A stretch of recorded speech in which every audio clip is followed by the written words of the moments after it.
Halo para pendengar setia TBJ, berikut ini kita akan menyaksikan video yang sangat menarik dari Elia Miron dan akan membawa kita untuk belajar mengenai ketuhanan Yesus. Seperti apa videonya? Mari kita saksikan. Bisa ya? Ya, silakan. Saya tidak menjudge bahwa kekristenan itu buruk atau apapun. Saya sangat menghormati agama orang lain karena itu yang diajarkan. Memang tidak buruk. Kamu tidak bisa buktikan itu buruk sekalipun kamu katakan buruk. Ya, saya anggap itu agama yang baik bagi Anda dan agama saya ada baik bagi saya sendiri gitu loh. Salah. Ada satu Agama pertanyaan.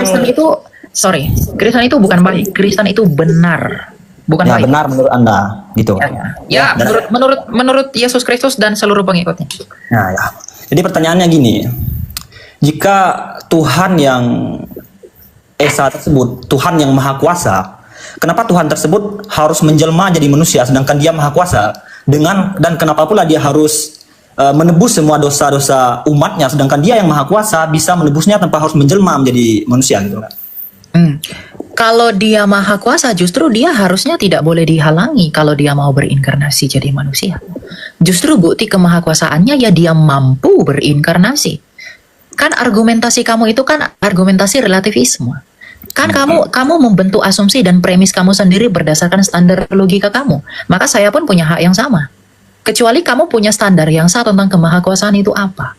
Kamu bilang, ngapain dia kan maha kuasa, dia bisa aja mengampuni dosa manusia tanpa menjadi manusia. Itu standar kamu. Saya juga bisa buat standar, justru kemahakuasaannya dibuktikan ketika dia datang menjadi manusia dan bangkit dari kematian dengan mengalahkan maut itu. Itu tidak argumentasi yang fair. Enggak, Kak. Saya cuma pengen jawaban yang masuk di logika aja, Kak. Itu kan Nah, pembenaran. itu justru pertanyaan kamu itu tidak logika. Itu tidak logika karena standar yang kamu pakai bukan standar logika. Itu premisnya kamu sendiri, brother. Bukan Kecuali kamu punya standing yang sah yang kita akui sama-sama sebagai standar kemahakuasaan itu. Oh, gitu ya, Kak ya. Iya. Jadi Sama seperti saya juga bisa menggugat kamu dengan cara pikir kamu yang sama. Saya bisa gugat kamu begini. Kalau Tuhanmu maha kuasa, kenapa dia nggak mau jadi manusia? Nah, begitu. ya, itu pertanyaan yang Nah. sama aja jadi ya. Jadi ada pertanyaan yang kedua, Kak. Yang Silakan. kedua itu Tuhan Yesus tersebut dianggap baik dan memang sebenarnya baik bagi pengikutnya. Terus kenapa Dia menciptakan kejahatan gitu, Kak? Siapa bilang Allah kami mencipta kejahatan? Allah kami bukan seperti Allah umat lain, bro, yang ciptakan setan dari api, malaikat dari itu, enggak. Allah kami tidak pernah mencipta kejahatan. Yang menciptakan kejahatan itu adalah ciptaannya sendiri. Maka ketika ciptaannya itu menciptakan kejahatan, mereka terlempar dari hadirat Allah.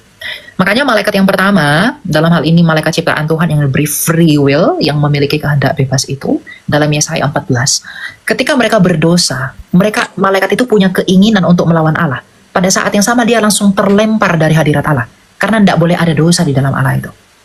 Nah, yang membuat manusia itu jatuh siapa? Yang membuat malaikat itu jatuh siapa? Bukan karena Tuhan menciptakan dia untuk berdosa, tapi Tuhan menciptakan dia itu seperti dirinya, menurut gambarnya sendiri. Maka disalahgunakan kemudian, lalu ketika disalahgunakan dia menjadi berdosa. Ingat, dalam iman Kristen, manusia itu diciptakan menurut gambar dan rupa Allah, artinya punya kehendak bebas. Nah, manusia yang punya kehendak bebas ini bebas menentukan tindakannya dari dirinya. Maka ketika manusia yang diciptakan yang punya kehendak bebas ini menggunakan kehendak bebasnya untuk melawan Allah melalui ketidaktaatan Adam, pada saat itulah mereka langsung terusir dari Eden dan terusir dari hadirat Allah. Itu membuktikan bahwa kejahatan dan dosa Adam itu bukan datang dari Tuhan. Karena kalau kejahatan Adam itu datang dari Tuhan, nggak mungkin Tuhan mengusir Adam. Oke, Kak. Jadi ini last question untuk Kakak kan. Yang terakhir itu gini loh, Kak. Apa itu? Tuhan Yesus tersebut dianggap sangat kuasa dan memang betul-betul kuasa bagi pengikutnya gitu kan. Jadi kalau Allah Maha Baik, kenapa Allah tersebut tidak menciptakan satu agama saja, Kak? Tuhan itu tidak pernah menciptakan agama, brother. Agama itu buatan manusia. Kristen itu bukan agama. Kamu tahu nggak di dalam Taurat apa yang Tuhan janjikan ketika ada manusia jatuh ke dalam dosa? Kita lihat dalam Alkitab. Apakah dia mengatakan aku memberikan agama, aku memberikan ini kepada Adam dan Hawa? Tidak. Apa yang dijanjikan oleh Allah kepada Adam dan Hawa? Kita lihat dalam Kejadian 3 ayat 14. Tuhan Allah berfirman kepada ular itu, karena engkau telah melakukan hal itu, terkutuklah engkau di antara segala ternak dan di antara segala binatang liar. Dengan perutmu engkau akan berjalan dan debu akan kau makan seumur hidupmu. Aku akan mengadakan permusuhan antara engkau dan perempuan ini, antara keturunanmu dan keturunannya. Keturunannya akan meremukkan kepalamu dan engkau akan meremukkan tumitnya. Jadi siapa? Apa yang dijanjikan Allah kepada Adam dan Hawa ketika mereka berdosa? Anak laki-laki yang adalah keturunan perempuan saja. Siapa di semesta ini yang hanya dari keturunan perempuan? Yesus Kristus. Karena dia tidak dilahirkan dari perkawinan laki-laki dan perempuan. Jadi ketika manusia itu jatuh dalam dosa, brother, ya, Tuhan itu memberikan solusinya di dalam janjinya bahwa nanti aku akan memberikan satu anak laki-laki yang akan mengalahkan iblis itu. Dan siapa yang mengalahkan iblis itu? Yesus Kristus. Melalui apa? Kematian dan kebangkitannya. Bagaimana cara Tuhan Yesus mengalahkan iblis? Dengan mati. Kuasa iblis adalah kematian. Karena Allah tidak pernah menciptakan kematian. Karena Allah itu hidup. Iblis itu adalah pemilik kematian. Bagaimana cara Yesus mengalahkan kematian itu? Dia masuk ke kematian itu melalui salibnya, dan dia memporak-porandakan dan menghancurkan kematian itu melalui kebangkitannya. Artinya apa? Kematian itu tidak berkuasa atas Kristus. Sama seperti kamu, kalau kamu mau menyelamatkan anakmu yang lagi terjebak di dalam kamar, bagaimana cara kamu menyelamatkan anak kamu yang ada di dalam kamar itu? Kamu masuk ke dalam kamar, kamu ambil anakmu, kamu selamatkan dia, lalu keluar dari kamar itu sebagai pemenang. Bagaimana cara Yesus menyelamatkan manusia yang sudah terjual di bawah dosa, yaitu di bawah kematian? Maka dia masuk ke kematian itu, dia merusak, memporak-porandakan kematian itu, dan dia bangkit sebagai pemenang. Maka semua orang yang mati harusnya percaya kepada Yesus, agar di dalam Yesus dia bisa menang seperti Yesus telah menang. Maaf Kak, itu ada kata-kata mengalahkan iblis, sedangkan Yesus tersebut maha kuasa. Untuk apa dia harus mengorbankan dirinya, sedangkan dia maha kuasa gitu? Jadi, Kita tahu Tuhan itu maha kuasa, tapi Tuhan kami itu kan bukan Tuhan awang-awang. Dia mengatakan dia maha kuasa, tapi bagaimana dia membuktikan kemahakuasaannya itu? Semua agama di dunia ini, brother, itu mengaku dia maha kuasa. Ya, tapi kalau hanya mengaku nggak ada bukti, itu nggak berguna. Tuhan kami itu adalah Tuhan yang penuh pembuktian. Dia mengatakan, akulah, Yesus berkata apa? Aku berkuasa atas sorga dan bumi, dalam Matius 28 ayat 17-18. Bagaimana cara Yesus membuktikan bahwa dia berkuasa atas sorga dan bumi? Dia berkuasa atas hidup dan mati. Dia membuktikan kemahakuasaannya itu dengan apa? Masuk ke dalam kematian, merusak kematian itu, bangkit sebagai pemenang. Itulah mengapa murid-murid Yesus rela dianiaya, karena mereka melihat betapa ajaibnya Yesus Kristus itu. Ya, kenapa harus merusak gitu Kak? Sedangkan dia maha kuasa itu loh. Ya, nggak harus merusak. Dia membuktikan kemahakuasaannya itu dengan mengalahkan kematian itu. Ada buktinya dong. Kok saya percaya. Sedangkan yang menciptakan kematian kan dia. Kok dia mengalahkan kematian? Itu salah. Itu Tuhanmu yang menciptakan kematian. Tadi saya udah katakan, kamu nggak nyimak. Tuhan kami nggak pernah ciptakan kami untuk mati. Enggak, kamu nggak nyimak. Kamu bilang Tuhan kami cipta kematian. Tuhan kami nggak pernah cipta kematian. Dia kan maha kuasa Kak. Kalau maha kuasa itu kan menciptakan semuanya dengan kehendak dia kan. Oh, berarti Tuhan kamu menciptakan kematian. Ya Kak, kalau kami percaya. Berarti Tuhan kamu menciptakan kamu untuk mati. Enggak juga Kak. Innallah ya'budu Kak. Kan dia yang ciptakan kematian.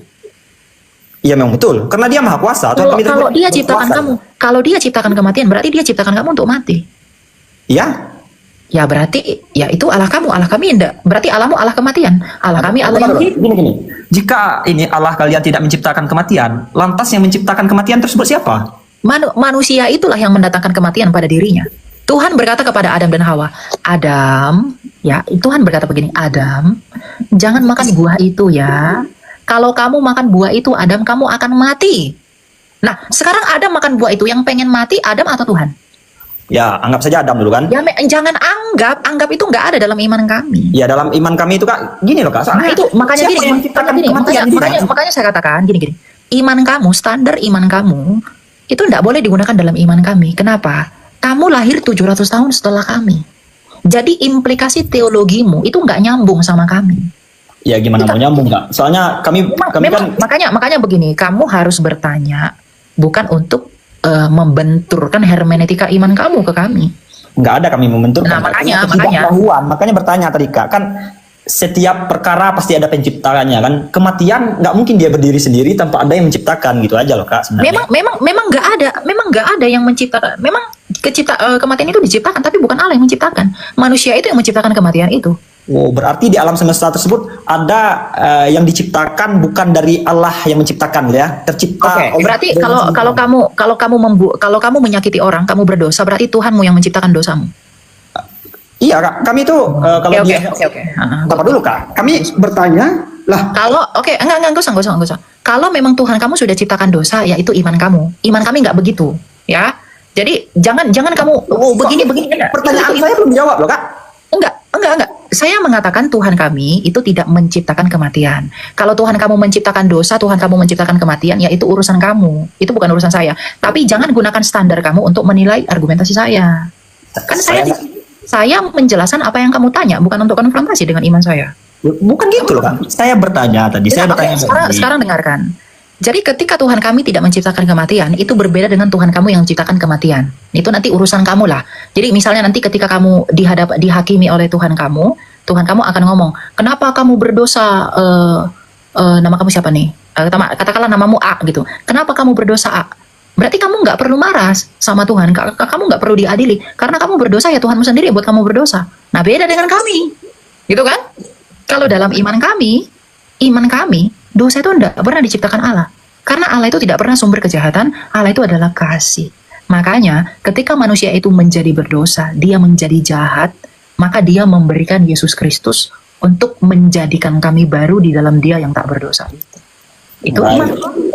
Iya, itu iman kalian Kak. Saya ingin mendengar jawaban secara logika Kak. Adakah ya, kalau logika yang kamu gunakan logika apa? Logika apa yang kamu gunakan menilai ini? Logika saya sendiri Kak dalam berpikir. Nah, Makanya saya bertanya. Kalau logika kamu sendiri itu salah, enggak boleh. Karena gini, logika yang kamu bentuk pun itu dilahirkan dari dogma kamu. Bukan dari standar yang sah dan absah untuk itu. Iya kan? Saya bertanya kok malah gini jadinya Kak. Iya, makanya saya gini, pertanyaan. Pertanyaan gini loh, ternyata ada di alam semesta ini yang tidak diciptakan oleh Tuhan gitu. Ya, kejahatan tidak dicipta Tuhan, betul, ada. Itu Allah kami. Kematian. Ya, kematian itu tidak diciptakan Allah kami. Tapi kalau Allah kamu ciptakan kematian, itu urusanmu, nggak apa-apa. Baik teman-teman, dari penjelasan yang sangat menarik tadi muncul satu pertanyaan yang cukup penting di sini untuk kita bahas. Apakah Allah menciptakan kejahatan? Bagaimana menurut pendapat teman-teman? Coba kita pikirkan dan renungkan, jikalau segala sesuatu dijadikan oleh Allah, langit, bumi, laut, dan segala isinya, bahkan umat manusia diciptakan dengan sungguh sempurna. Pertanyaannya, apakah Allah juga yang menciptakan kejahatan? Jelas tidak teman-teman. Tentu saja jawabannya adalah tidak. Mengapa? Karena Allah adalah kasih dan di dalam Allah tidak ada kejahatan. Dia adalah Allah yang kudus, Allah yang suci, Allah yang menciptakan segala sesuatu dengan hikmatnya. Tentu saja kejahatan tidak diciptakan oleh Allah. Lalu dari mana kejahatan itu datang? Kejahatan datang, kejahatan timbul atas keinginan orang-orang yang serakah, orang-orang yang tidak taat menentang kehendak Allah.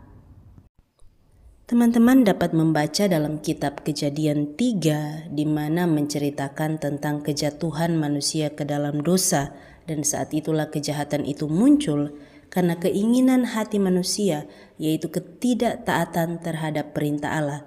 Padahal jelas Allah memberi perintah untuk tidak memakan buah itu, tetapi yang dilakukan adalah sebaliknya. Mereka memakan buah itu dan mereka menyadari dosa dan kesalahan mereka. Namun karena kasih Allah yang besar, kita tahu di mana Allah menjanjikan sang penebus dosa, yaitu Yesus Kristus yang telah Ia janjikan sejak semula untuk menyelamatkan umatnya dari dosa-dosa mereka, dari kematian kekal. Terima kasih untuk teman-teman TBJ yang senantiasa mendukung channel ini. Tuhan memberkati kita semua. Salam sehat, shalom.